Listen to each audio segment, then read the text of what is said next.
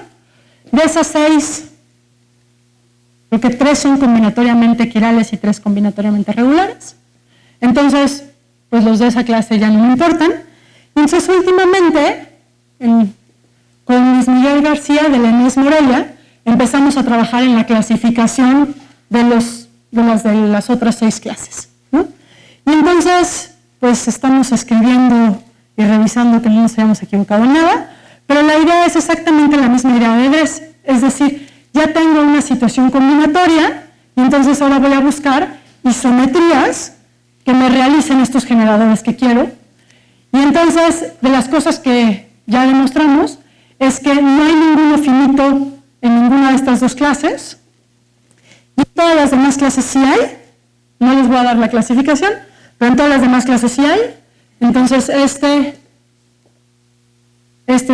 está en la 0,1, estos 2 son de la misma clase y están en la, ¿qué dije? 1,2. Este está en la 0,2 y este que no se ve nada es hacer el Petri, es hacer estos caminitos en este de acá, hacer esto de agarrar 2 aristas en una cara y la tercera en otra, y entonces me queda, no son los colores, pero me debería de quedar algo ahí, y este está en la 0,1. Entonces de las otras 4 clases sí hay ejemplos, y de esta clase, o sea de la 0,1, también, no sé si decir que es un teorema, pero estamos prácticamente seguros, que las caras siempre son zigzag, no hay de caras planas. Entonces, si hay de caras planas, solo es o de este estilo, o de este estilo, o de este estilo.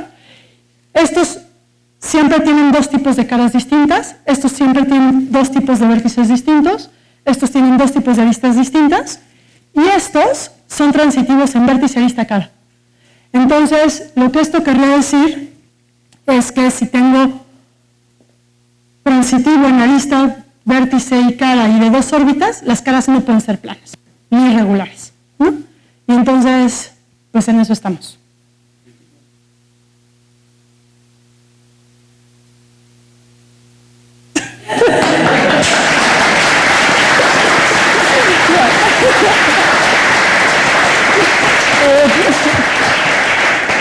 Bueno, ya tenemos la primera pregunta entonces. Porque esto depende de la representación de tu grupo. Por ejemplo, parece que la sociaedro y el permutaedro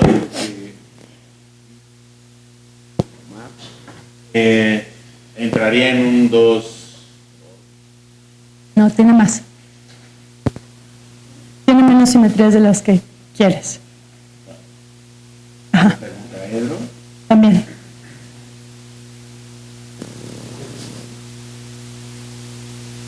Pero sí depende de cómo meto el grupo. O sea, por ejemplo, este de acá. La pregunta es, ¿cómo esta clasificación no depende de la representación del grupo que te dan?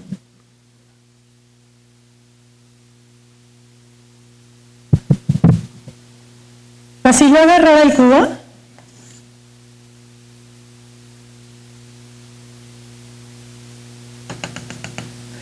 y entonces, pues conocemos su grupo, ¿no? Y entonces, con su grupo, yo puedo agarrar justo, y voy a hacerlo regular porque es más fácil. Si agarro que este es R0, este es R1, y este es R2, que es justo la que dibujé en una lámina por ahí.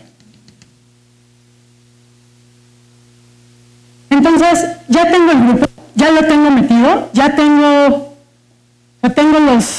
las isometrías, pero además las tengo etiquetadas, y la etiquetación me importa un montón, porque no lo dije, porque no me iba a dar tiempo, pero si ya tengo el grupo y ya lo tengo etiquetado, para decir cuál es el vértice, el vértice tiene que estar en la intersección de los puntos fijos de R1 y R2, en el caso regular. Entonces el vértice tiene que estar en esta línea de acá. Ahora, si agarro el punto fijo del grupo, en este caso, pues no tengo nada, ¿no? Porque se me queda fijo y está muy aburrido. Si agarro cualquier otro punto en la línea y armo toda la construcción, siempre me va a quedar lo mismo, nada más módulo de semejanza, ¿no? O sea, más chiquito, más grande. Pero si importa, o sea, si agarro este de aquí, pues me sale justo el que dibujé ahí. Ahora, ¿cómo lo hago? Agarro el punto fijo, entonces agarro un vértice que tiene que estar en los puntos fijos de R1 y R2, ¿no? Y luego la arista la voy a tener como B y, digamos, U, donde U es precisamente de Ρ0. ¿Por qué? Pues porque Ρ0 dije que iba a fijar la arista y iba a cambiar vértice. Entonces, y multiplico por acá, actúo por este lado. Entonces tengo aquí B, tengo Ρ0 y entonces acá me queda B Ρ0. Y entonces esta es mi arista base. Y luego mi cara base va a ser agarrar la arista y bueno, el vértice y la arista, digamos, y actuar con el grupo Ρ0 R1, que es el que no me mueve la cara. Y entonces me queda este de acá, ¿no? Y luego actúo con el grupo y ya ves. Ahora, si yo decidiera intercambiar, por ejemplo, aquí poner decidir que este es Ρ2 y que este es R1, perdón, R0, y los intercambio, entonces ahora mi vértice ya no se vale que esté aquí, sino que tiene que estar en la intersección de este y entonces lo agarro de aquí, y lo que me queda es el octaedro. ¿Sí? Ahora yo podría agarrar este mismo grupo y etiquetarlo diferente, y que me quedara este de acá. ¿Sí? Entonces, el grupo, o sea, el grupo no me dice casi nada, ¿no? Porque, pues, el icosaedro, el dodecaedro y estos dos tienen el mismo grupo, ¿no? Entonces, el grupo solito no me dice nada. Tener los generadores tampoco me dice nada, los tengo que tener etiquetados, ¿no? Y lo que sí me puede pasar es, por ejemplo, este de acá, este de acá, combinatoriamente, es isomorfo al dodecaedro, ¿no? Pero, pues, geométricamente es muy distinto. El grupo es el mismo, nada más que, y también está generado por reflexiones en planos, nada más que los agarré un poquito distintos, ¿no? Entonces, necesito no solo el grupo, sino el grupo con los generadores etiquetados en el orden que los quiero. Y entonces, ahora sí, ya con eso, cada uno me da solamente uno porque tengo una forma de construir. ¿Sí? ¿Alguna otra pregunta?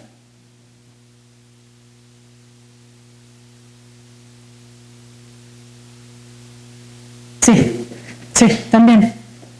Sí. Si son regulares o dos órbitas. O sea, ahí hay que tener cuidado porque si tienen más órbitas, entonces el grupo es distinto. Entonces hay que ajustar, o sea, ajusto del... No me van a salir los dibujos, pero si yo agarro el cubo, ¿no? Y trunco un poquito nada más los vértices, así poquito, y borro, y luego en todos los vértices, pues este tiene el mismo grupo que el cubo, ¿no? Pero como tiene más de dos órbitas no me va a salir. ¿Sí? O sea, como que para cada número de órbitas tengo generadores distintos y forma de construir diferente. ¿No? ¿Más preguntas para Isabel? Bueno, le agradecemos nuevamente.